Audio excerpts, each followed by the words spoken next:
নারীদের জন্ম হয়েছে শুধু এই ঘরে থাকার জন্য এবং তাদের বদ্ধ এই জীবনযাপন করার জন্য। তাল মিলিয়ে যেন তারা চলতে পারে এবং জনমত প্রকাশের স্বাধীনতা পায়।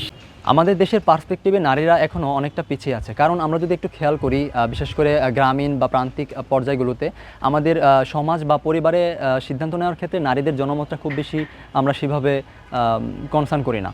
তো এক্ষেত্রে নারীরা তাদের যেই ভিতরের যেই কথাগুলো বা তাদের মতামতগুলো সেগুলো নিজেরা নিজেদের ভাষায় নিজেদের মতো করে প্রকাশ করতে পারে না। তো এর জন্য আসলে ব্যারিয়ার হিসেবে যদি বলা যায় নারী শিক্ষা, বিশেষ করে নারী শিক্ষাটাকে আরও সহজলভ্য করতে হবে। কারণ গ্রামীণ পর্যায়গুলোতে বা প্রান্তিক পর্যায়গুলোতে আমাদের দেশে এখনও বিদ্যমান আছে বাল্যবিবাহ।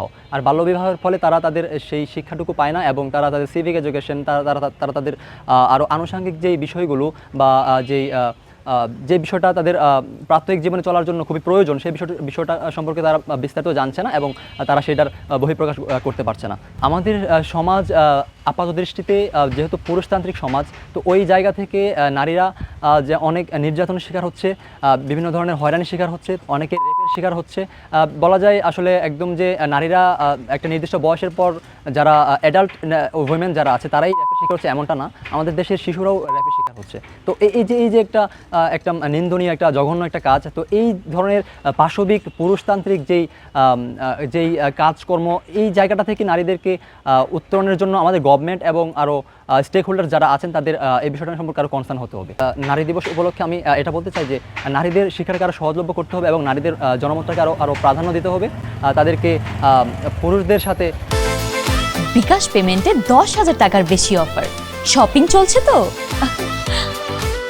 তাল মিলিয়ে যেন তারা চলতে পারে এবং জনমত প্রকাশের স্বাধীনতা পায়, সেই যে বিষয়টা সম্পর্কে গভর্নমেন্ট এবং সকলের আরও কনসার্ন হতে হবে। নারীদেরকে দুইটা কনসিকুয়েন্সেস ভিতর দিয়ে দেখো, এক হলো পজিটিভ, দুই হলো নেগেটিভ। তো পজিটিভ কনসিকুয়েন্সেস আমাদের দেশে 50% মানুষের মধ্যে আছে যারা বেসিক্যালি মাস্টিবলের মধ্যে লিবারেল। তো তারা চিন্তা করে এই নারীদের আমাদের সব ক্ষেত্রে অধিকার সেম হওয়া উচিত। হ্যাঁ, যেমন আমাদের শিক্ষা, তারপর ট্রান্সপোর্ট, তারপর মেডিকেল ফেসিলিটি, তারা সমান অধিকার পাবে।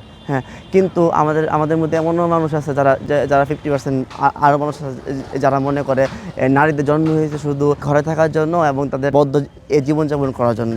যেমন তাদের অল্প বয়স বিয়ে দিয়ে তাদের পরিবার তাদের ওই দায়ভার থেকে মুক্ত হতে চায় সবসময়। হ্যাঁ, তারা তাদের স্বামীর বাড়িতে গিয়ে তাদের শ্বশুর শাশুড়ি বা তাদের স্বামীর অত্যাচারের শিকার হয়। কিন্তু আমাদের অতি বিলম্বে এই অবস্থা থেকে বের হয়ে আসতে হবে এবং কিছু এই নারী অধিকারের বিষয়ে আমাদের সোচ্চার হতে হবে।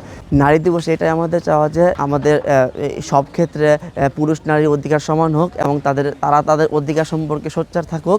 বর্তমান সমাজে নারীরা খাতা কলমে এগিয়ে গেলেও গ্রামীণ সমাজে দেখা যায় প্রায় 72% নারীরা তাদের সহিংসতার কথা স্বীকার করে না।